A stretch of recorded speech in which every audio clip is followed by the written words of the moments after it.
Hey everybody, Douglas Blair Roberts here, the Super Vader 400, and of course, the brown skin human. Come back at you with another video, and this time, this is the intro to multiple videos. This is my intro to various manga, anime, and video game tie-in franchise reviews and reviews is what this video is. The first several animes I'm going to start off with are Yu Yu Hakusho, Naruto, Bleach, Sailor Moon, Power Stone, Power Stone, Dragon Quest, My Heroes Academia, and One Punch Man, followed by several more. Once again, trying to save disk space on my hard drive, so I'm recording one intro for multiple videos. Most of the two songs that will be used are Sonic Weekend and the Sonic Heroes songs. They will be used interchangeably. Sometimes the Sonic Heroes theme some will be the intro, and in some videos it will be the outro. Whereas the second intro song, of course, is Weekend, with sometimes Weekend also being the outro, and just changing it up. So that's what I'm going to be doing in this video right here. So, with that being said, let me finish and let me continue before I get started with the intro. The manga portions will be webcam to avoid copyrights, and certain parts, especially for franchises that are long, like the Dragon Ball one. Yeah, I forgot that's gonna be one too. Like the Dragon Ball one, some parts will be purely webcam because of how long the Dragon Ball franchise is. So, with that being said, let's get started right now. I wish I could go faster. We can do whatever we want because we're the heroes of this channel.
Hey everybody, it's time for part two of my long Power Stone review, praise, and salute, praise, and review. This is my review of the 1999 anime adaptation.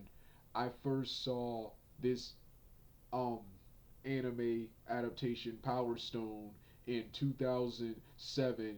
This was in 2007 when I was hugely into anime, had just returned to anime after taking a brief break to anime due to the hugely popular Naruto, Bleach, and Americanized anime inspired cartoons Ben 10 and what was the other Avatar, The Last Airbender. I was now hugely into anime now, and this anime right here was produced by the same studio that produced Naruto and Bleach, and that's Studio Paris. And and and um and I saw this in my recommendation. I couldn't believe that the video game I played back in '99 when Power Stone was new, on the Dreamcast. I couldn't believe this was an anime. I first saw it in 2007, but like I said, at the time when I saw this anime was already 8 years. This anime was already 8 years old, having aired it previously in 1999. But I didn't see this anywhere in 1999 on television. But I saw it here in 2007, and the anime was nothing short of awesome. It was awesome. I consider it's widely considered to be. It's often overlooked, and I consider it to be criminally underrated. Underrated. One thing I like about this anime is just like every other short-based anime. Anime is like Ronin Warriors, Shirato, Blue Dragon, and even animes like Dragon Ball GT.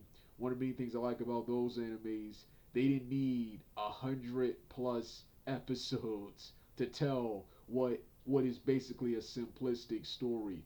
Simplistic story. I really hate long animes, especially when they're adventure epics. That's why I never got really into One Piece, despite how awesome it is. Because despite how awesome it is, it's just way too long. It's just way too long. So that was one of the main things I liked about Power Stone. It's only 26 plus episodes long, and it for the most part does a real good job of following its video game. The video game doesn't give you that much story to work with, so this anime managed to follow the video game, but also expand the story and expand more on the characters and their personalities throughout across the 26 plus episodes of the series. And one thing I like, just like every other video game adaptation, managed to successfully, and this is one of the best attempts in my opinion,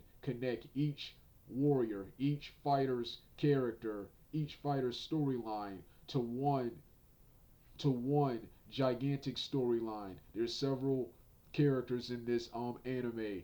There's several characters in this anime, and by the end of the series, they're all united against a common threat.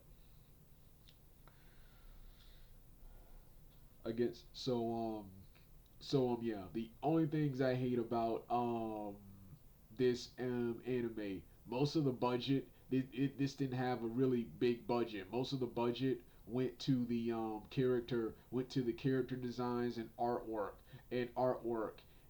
It didn't have that big of a budget. And the second thing I didn't like was during the Power Stone transformation sequences, they reutilize a lot of animation in those scenes. But other than that, everything is good. The storyline, the artwork, the action, and of course, the very memorable Power Stone themes. I like both the English and Japanese version. You have the Japanese version, which is more upbeat, it's just, and epic. Then you have the American version, which is vastly similar to the Power Rangers theme. So yeah. Now let's get on to the plot of this series right here. I'm Edward Falcon, the The son of Pride Falcon. the story concerns Valgus, the a great Edward fighter, is Falcon, my a hero. pilot who practices the fighting In style of fact, boxing. Valgus is the reason why I Boxing. became a fighter in the first place. His name is Edward My friends Falker think Valgus in is the stealing our Power Japanese Stones. version, but they decided to change his At name to first, I Falcon thought they abandoned me, but to remove being the the great friends inappropriate that they puns are, that would they come came back. with his name Falker. He's from a place called Lundo, which is a reference to London. This is a fantasy world of the 1940s, the 19th century, because there isn't much technology in this series right here.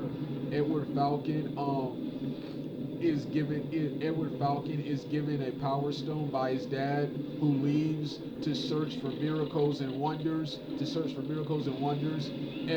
Edward Falcon is a fighter and wants to be a legendary fighter like his idol Valgus, who is later revealed to be the main antagonist of the series. And Edward Falcon goes on a journey to search for his father and uncover the mystery of the Power Stone. There are seven Power Stones. When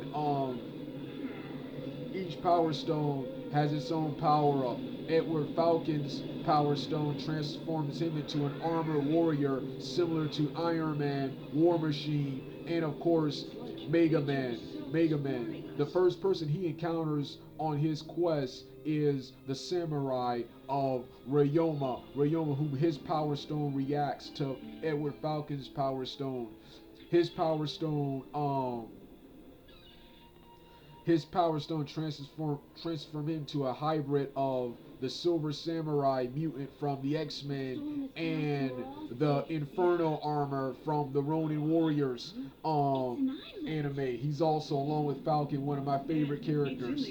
Then the next character he encounters is another favorite character, the lead female of the series, and that is Ayame, who is a traveling entertainer, and Kunoichi, who has a crush on Falcon, and also in the early episodes is an antagonist who tries to steal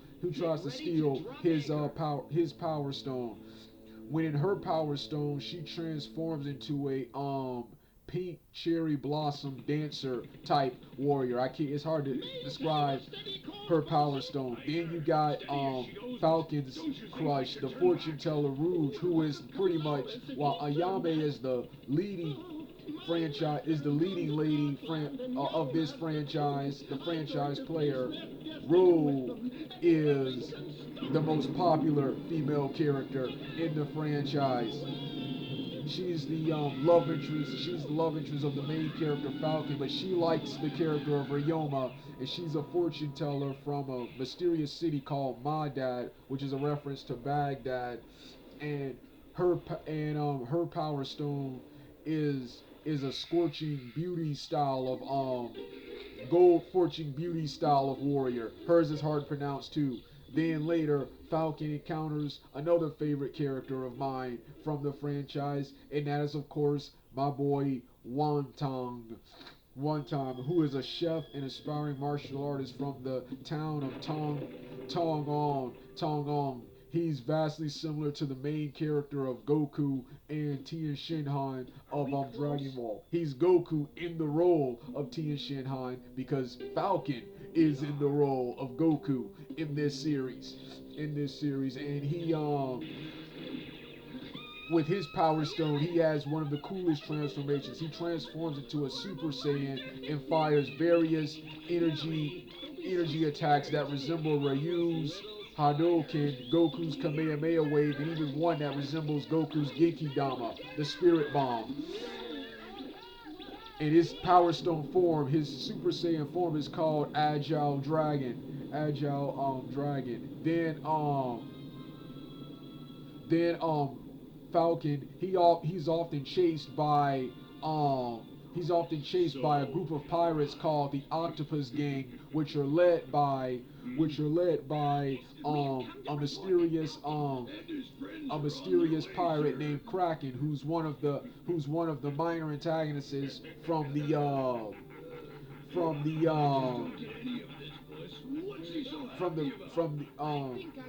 Power Stone video games. When in Power Stone form, he transforms into a ghost pirate. His henchmen are often chasing Falcon and pretty much serve as cannon fodder for the Power Stone team. Then another antagonist who joins Falcon's side at the end of the series is Jack, a mysterious Rare species, maybe? a mysterious hermit character covered entirely in bandages, who is a reference to Jack the Ripper. Jack the Ripper, when he obtains his powers, who wants to collect Falcon's Power Stone because it reminds him of his mother. So he antagonizes the entire Power Stone gang. When he in Power Stone form, he transforms into the Mad Clown. Then you got one of my last favorite characters from the series, besides the main antagonist Valgus, you got Goluda from the town of Dulcetown, the Indian-based warrior who is vastly similar to the character of T-Hawk from the Street Fighter 2 video game and Super Street Fighter 2 video game. And in his Power Stone form, he resembles a giant totem pole. Then the final character that Edward meets and gets to join his side is the character of Jack. Jack, who is a guy who works in the who is a miner who works in the mine and I mean not Jack but what was his name wasn't Jack But it's mine now. hold on, his name's not Jack, it's something else. This stone seems to have the power to unite, and it brought us together as a team. And I wonder if for some Yeah, Gunrock, that's his name. Gunrock is the character from Dolls. He is the coal miner. When in his Power Stone form, he transforms into the Thing. He also shares the name of a character from Capcom's Saturday Night Slam Masters. Then at the end of the quest, Edward Falcon's idol Valgus turns out to be the main antagonist who orchestrated the quest and tried to steal all their Power Stones so he could take all the Power Stones together and create a brand new violent world. Edward Falcon utilizes all the Power Stones. Valgus uses all the Power Stones to transform into a giant monster, and Edward Falcon fights him.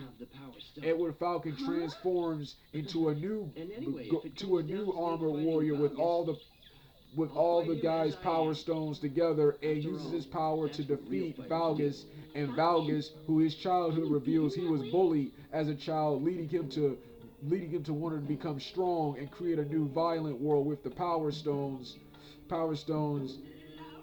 In the fight, after the final strike, Valgus reverts to his child form and dies peacefully in Falcon's arms. And the show ends with everybody going back to their normal lives. Like I said, this was an awesome anime. It's also not only is it one of the most interesting and exciting. It's not only one of the most exciting based animes, but it's also one of the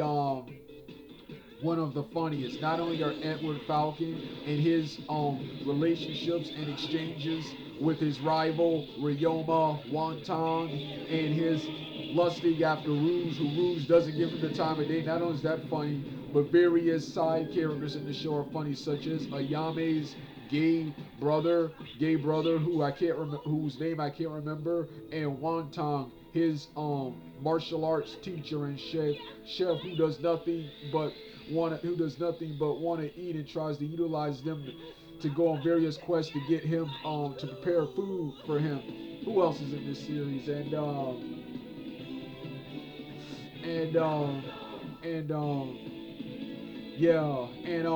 Other stuff. I mentioned how awesome the intro and outro themes were. The transitions, which you just heard, were awesome too.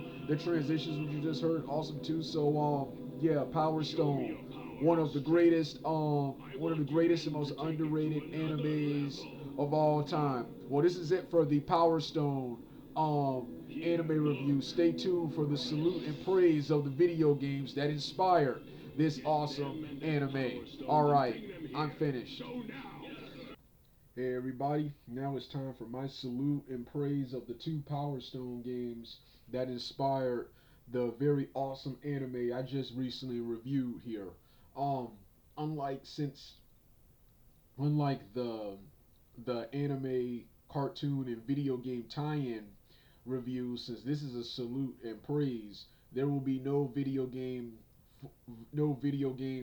footage or sounds in the background, because like you say, I don't have this game and I don't want to use someone else's playthrough for this video. So that'll be the various differences between a salute and praise and an actual review of the game.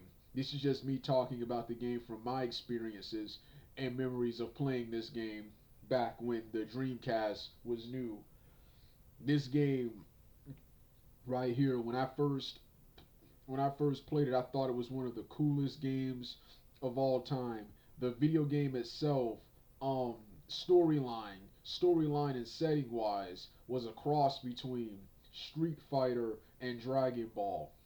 Like Street Fighter, it was about various warriors from all around the world practicing different fighting styles with very different abilities coming together to try to get these power stones. And like Dragon Ball, it was like it was set it was 12 characters looking for these mysterious, going on a quest to find these seven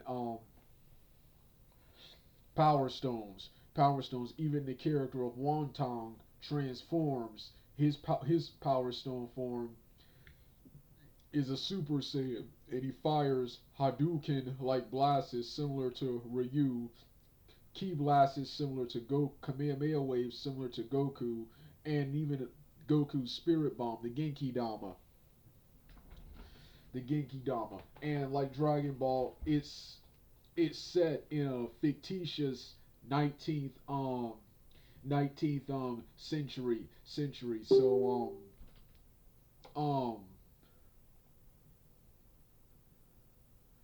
yeah, sorry, I got distracted by something on my Facebook account. Um, well, anyway, let me get back to this franchise right here. This franchise right here. So um, yeah, the gameplay, the gameplay was something completely different from any fighter I've seen. This gameplay was full length arena style, and when I say arena style, it was similar to the UFC games, the Knockout Kings, and various boxing games at the time, and the WWE and WCW pro wrestling based video games with full length 3D arenas, weapons that you could throw around. It also had elements of the Super Smash Brothers, which the later Super Smash Brothers would have had elements similar to this video game right here. Not only can you walk around, you can throw stuff, you can pick up stuff and hit them with this. So this video game, even though this was a pure fighter, it also had beat 'em up elements similar to Streets of Rage, Double Dragon, and what's another game called? Yeah, Final Fight. Final Fight. So that's what this video game was, and I just thought it was the coolest thing ever. And I think these video games, the Power Stone video games 1 and 2, Sonic Adventure 1 and 2, Street Fighter, The Third Strike, and what's another video game called? Oh yeah, WWF Royal Rumble, and um um um and a couple of shooter games and 2 shooting games that I don't feel like naming right now were the best video games on the Sega Dreamcast, which the Sega Dreamcast, in my opinion, was lacking when it came to video games.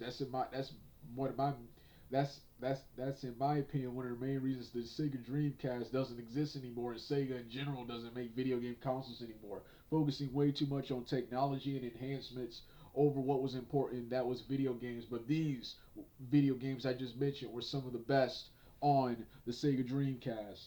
And mad that Capcom never brought this back. And to this day, I've been trying. I've never found it in stores. The Power Stone collection for the PSP, for the PlayStation Portable. I may have to order it one day. Because I can't find it. I couldn't find it in any stores. I've only played the very first Power Stone. I've seen playthroughs and reviews of the second one. The first one was the best in its day. I consider it just okay. Okay now, still an awesome game to play, but just okay now. But it's the most iconic of the two series, with the second game being the best. It's just like Killer Instinct. I think Killer Instinct. I think the first I think the first game I think the second game, Killer Instinct Gold, is way better than the first one, but the first one is way more is way more iconic and memorable. So yeah, that's how I see the Power Stone franchise, and it was this and I love this video game formula because this video game formula would be later replicated in the sixth and seventh generation Super Smash Brothers based video games. This type of fighting style would also appear. This type of fighting style would also appear in the sixth and seventh generation Dragon Ball Z games, and of course the Naruto and Yu Yu Hakusho Dark Tournament games, which the Yu Yu Hakusho Dark Tournament game was vastly weak, but the Naruto video games, which these Ultimate Ninja Storm and the Clash of Ninja Storm for the Nintendo, for the GameCube and Wii. So yeah, that's what I like about Power Stone, and of course, once again, inspiring that very awesome anime. And to this day, I'm mad that Capcom has not revisited their franchise. The only other thing I hate about this franchise is that Capcom was its developers. They've never revisited this franchise and made Power Stone 3 or make an graphically enhanced, story filled, re-enhanced version of the first two games, and remake the anime with the larger budget, because the budget was one of the only problems the anime actually had. Well, this was my salute and praise of one of the coolest and greatest fighting games of all time, and one of the best Sega Dreamcast games, and that was the Power Stone games 1 and 2. So, with that being said, I'm finished for now. You don't want to hear the rest of the music, turn the video off right now.